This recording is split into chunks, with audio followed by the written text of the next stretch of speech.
প্রতিদিনই সবার বাসায় ডিম রান্না হয়, ডিম সেদ্ধ করে খাওয়া হয়, ভাজা হয়, কিন্তু কখনো কি এভাবে ডিম দিয়ে আর মুসুরির ডাল দিয়ে রান্না করে খেয়েছেন? আসসালামু আলাইকুম, welcome to my channel cook with Sultana Razia. আর এইভাবে ডিম আর ডাল দিয়ে রান্না করলে বাসার সবাই সেদিন আঙুল চেটেপুটে ভাত খাবে, এতটা মজা এবং সুস্বাদু হয়। আর এই ডিমের তরকারিটা রান্না করার জন্য আমি একটা চুলায় কড়াই বসিয়ে দিয়েছি, তাতে পরিমাণ তেল দিয়ে দিয়েছি আর সামান্য পরিমাণ নুন আর হলুদ দিয়ে দিয়েছি। আর ডিমগুলো আমি আগে থেকে সেদ্ধ করে রেখেছিলাম। এখন আমি সেদ্ধ করা ডিমগুলো তেলের মধ্যে দিয়ে দিব। ডিমগুলো নেড়ে চেড়ে আমি লাল করে ভেজে নেব। ভাজা হয়ে গেছে, এখন আমি তুলে নিব। আর ডিম তোলার পরে যে তেল থাকবে তার মধ্যে আমি সামান্য পরিমাণে আরেকটু তেল দিয়ে দিব। আর এখানে আমি 4-5টা শুকনো মরিচ দিয়ে দিয়েছি, 2টো এলাচ আর কিছু আস্ত জিরা দিয়ে দিব। আর জিরাগুলো যখন ফুটে আসবে তখন আমি পেঁয়াজ আর কাঁচামরিচ আর রসুন কুচি করে রেখেছি সেইগুলো দিয়ে দিব। দিয়ে নেড়ে চেড়ে আমি একটু লাল লাল করে পেঁয়াজটা ভেজে নেব। পেঁয়াজটা যখন একটু লাল লাল হয়ে যাবে তখন আমি সামান্য পরিমাণ পানি দিয়ে দিব। আর এখন আমি একে একে মশলা দিয়ে দিব। এখানে আমি 1 চামচ আদা বাটা আর 1 চামচ রসুন বাটা দিয়েছি, 1 চামচ হলুদের গুঁড়া, 1 চামচ মরিচের গুঁড়া, 1 চামচ ধনিয়ার গুঁড়া এবং 1 চামচ জিরার গুঁড়া দিয়ে মশলাগুলো আমি নেড়ে চেড়ে কষিয়ে নিব। আর সামান্য পরিমাণ পানি দেওয়ার কারণে মশলাটা পুড়ে যাবে না, অনেক সুন্দরভাবে কষানো হয়ে তেলটা উপরে উঠে আসবে।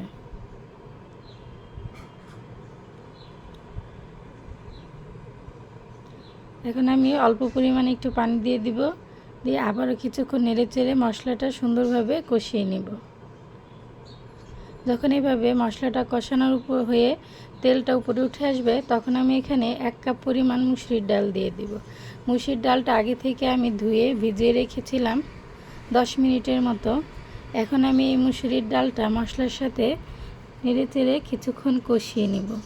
আর এই ডালটা কষানোটা যতটা ভালো হবে তরকারির স্বাদটাও দ্বিগুণ বেড়ে যাবে। এখন আমি এখানে 1 চা-চামচের মতো লবণ দিয়ে দিব। লবণ দিয়ে আবারও নেড়ে চেড়ে কিছুক্ষণ কষিয়ে নেব।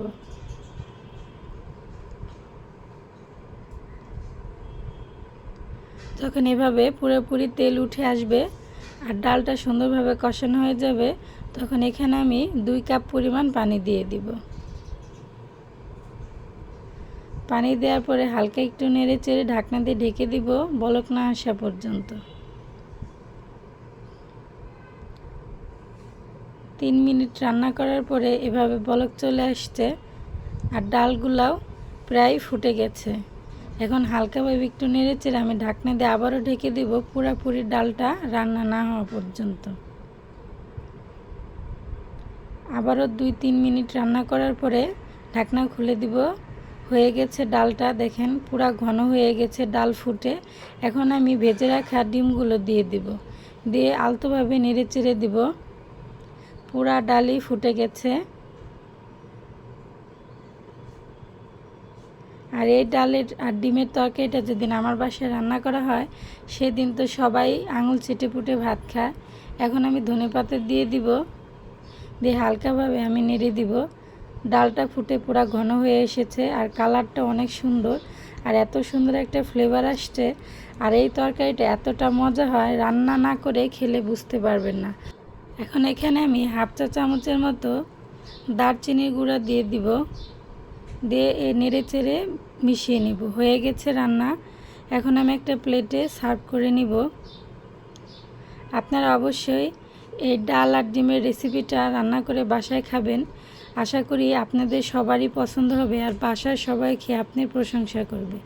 আর ভিডিওটা যদি ভালো লেগে থাকে তাহলে আমার ফেসবুক পেজটাকে ফলো করে দিবেন আর ইউটিউব চ্যানেলকে সাবস্ক্রাইব করে দিবেন। আবার আসবো নতুন কোনো ভিডিও বা রেসিপি নিয়ে। ততক্ষণ সবাই পাশে থাকবেন আর ভালো থাকবেন আর আমার জন্য দোয়া করবেন। আসসালামু আলাইকুম।